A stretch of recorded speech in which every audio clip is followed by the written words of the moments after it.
जय श्री राम।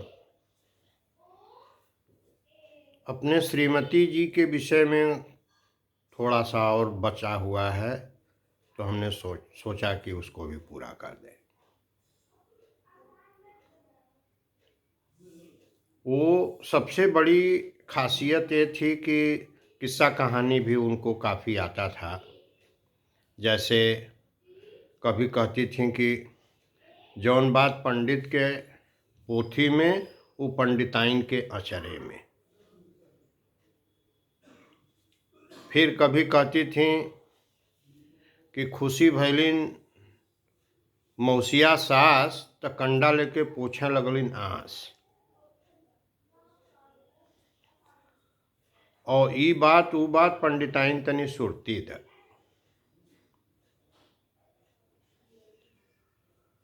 और जितना धिया गावन है उतना बजावन नहीं। इस तरह से 4-5 ठो उक्तियाँ उनके पास थी जो कि बीच बीच में प्रयोग करती थीं। तो ये प्रसंग में उसमें हम बता नहीं पाए थे, तो हम सोचे कि आज बता दें। दूसरी बात ये थी कि हर हाल में 4 बजे बिस्तरा छोड़ देती थीं और 5 बजे हमारे यहाँ चाय बन जाया करता था। मेरा भी प्रयास रहता था कि स्नान ध्यान करके 5 बजे मैं भी चाय पी लूँ टाइम से। पढ़ी लिखी स्वयं तो नहीं थी, लेकिन बच्चों के पढ़ाई लिखाई पर बहुत ज़्यादा ध्यान था। जब हम बैंक से वापस आते थे तो यही कहती थी कि आज विवेक नहीं पढ़लन है, आज मन्नू ना पढ़ लिन है, आज मधुलिका ना पढ़ लिन है। तो बच्चे कहते थे, अरे मम्मी तुम कितना पढ़ी हो, हम लोगों की शिकायत करती हो। तो कहती थी कि हम नहीं पढ़े तो हम भोग रहे हैं, तुम लोग पढ़ो, हमारी नकल मत करो। तो बच्चों के पढ़ाई लिखाई पर भी काफ़ी ध्यान दिया उन्होंने। और हमारे हर साल 1-2 स्वेटर जरूर बिना करती थी।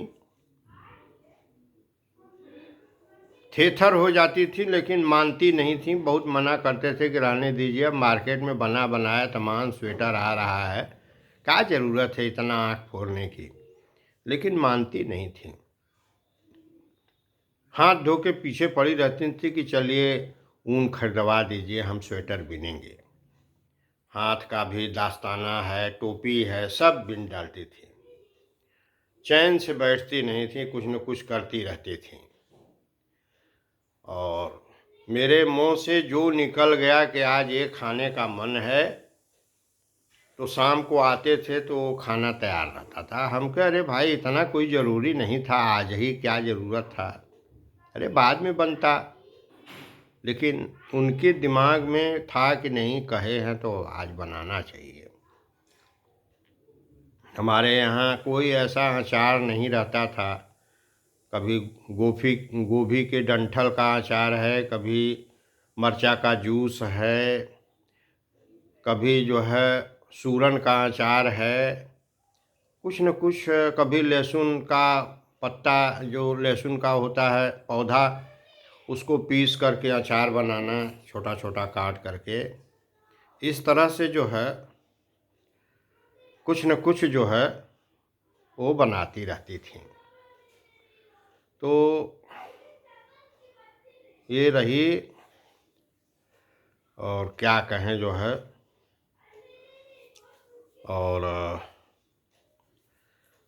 शुरुआत में लोगों का गांव में देखा देखी, लोग मर्दानगी उसी के पास मानी जाती थी कि जो पत्नी को कुछ न समझे।